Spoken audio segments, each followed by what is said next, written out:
Derek, talk to me about this complaint and what you hope to see come from it.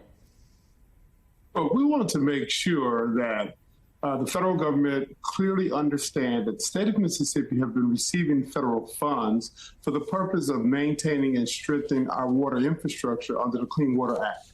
And what has happened over almost 3 decades, the state, once they receive the money, they reallocate those funds in a very inequitable way, and in many cases, away from the city of Jackson, the oldest water infrastructure in the state, in our opinion, in an attempt to starve the system of resources to create system failure, ultimately to take it over. We find that this action is inhumane. I'm a resident of Jackson. I was impacted by the water crisis, but this is not just unique to the state of Mississippi and Jackson. This is a problem that is looming all across the country. Well, talk to me. I want to get to sort of the bigger problem and how we see this play out in other places, but I do want to ask Jackson how much of this comes down to the politics of having a blue city in a red state. Well, in the state of Mississippi, racial politics supersede partisanship. And in many cases, you can define the racial makeup of the state based on political parties. And so, yes, it's partisanship, but it is old school racism. The state of Mississippi is a poverty state. All those who are means, they have been living off poverty for many decades. And so what they have done is leverage the state's demographics to receive federal funds. We receive almost, for every $1 in tax dollars we put in, we receive between $9 and $12 back. They get those federal funds and they divert them away from communities of needs, whether it's based on race or poverty, but those individuals are using it to increase their profits. Listen, I think it is interesting that you are taking a legal approach here. I wonder if you think that is how you ultimately remedy the situation, or if it's going to have to be a combination of legal action and political will.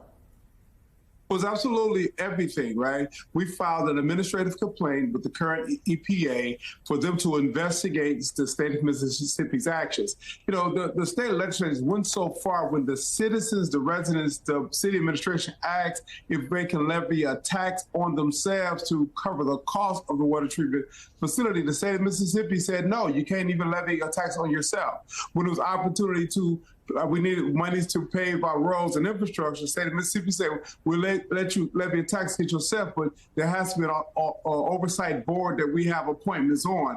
This is a state that's just had the largest misappropriation corruption in the state's history of almost $100 million in TANF funds that they did not allocate to recipients in needs, but they gave for speaking fees for people like Brett Favre. We have a system failure, not with our water system, but with state government that are using federal funds to further inequities, and we must address it.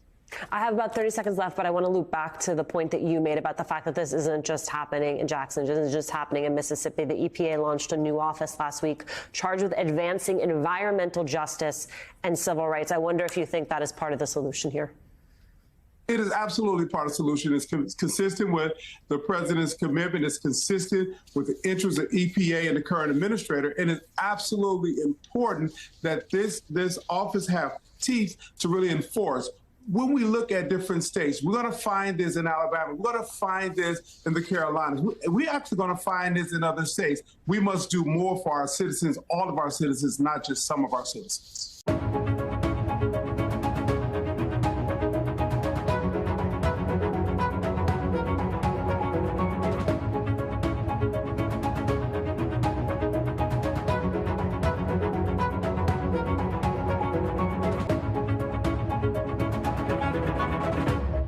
I think you're making a really interesting decision here to focus on immigration, focus on reproductive care, and put them front and center, not run away from them. Talk to me about that strategy. Well, first of all, thank you for having me on. I'm focusing on making sure we're reaching all voters, but we know that Latino voters have kind of been left out of the equation. We're 40% of the population. And so it's really important that we have the kind of representation. That's what I bring to the table. I'm a Latina from the border, from the Rio Grande Valley. I'm a 5th generation Tejana, and I'm a mother. So people across the state are seeing themselves in my campaign, and it's because they can connect with me. And they also do not want someone who is under criminal indictment to be the Attorney General of Texas. Let's talk about your opponent. In September, his office dropped a series of human trafficking and child sexual assault cases after losing track of one of the victims. Paxton also under investigation for trying to flee Texas to avoid being served a subpoena. What is the argument you were making then about Ken Paxton's leadership?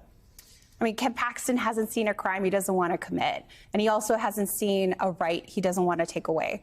But what's even more concerning is the fact that his office is in complete disarray. The Associated Press discussed what was happening in his office, the fact that that he is dropping on these very important cases, this child trafficking case. He has $3 billion at his disposal, and he's only closed 4 cases in the last 2 years. He is weak on crime. He's weak on human trafficking. And in fact, there are allegations of his office being so in disarray that child pornography was being shown to the staff.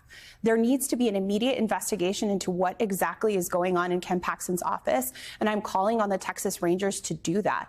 We need to hold him accountable. The law needs to hold him accountable, and the people of Texas need to hold him accountable this November. You know, I think in the past, these AG races have sort of existed on the periphery, but given everything that happened in the last election, they exist very much in the foreground. I mean, how much of this is really talking about abortion rights, talking about immigration, and how much of it is just talking about the basic mechanics of governing? I mean, the government that we have right now in Texas is just failing us. We have a total ban on abortions. There are no exceptions for rape or incest. Ken Paxton litigated to stop doctors from providing life-saving care to people in emergency rooms.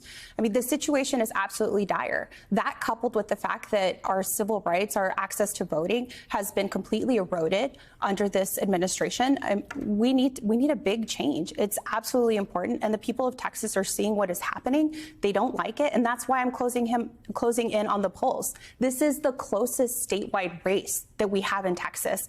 And more than that, this is one of the most competitive attorney general races in the country, according to national think tanks like Sabato's Crystal Ball.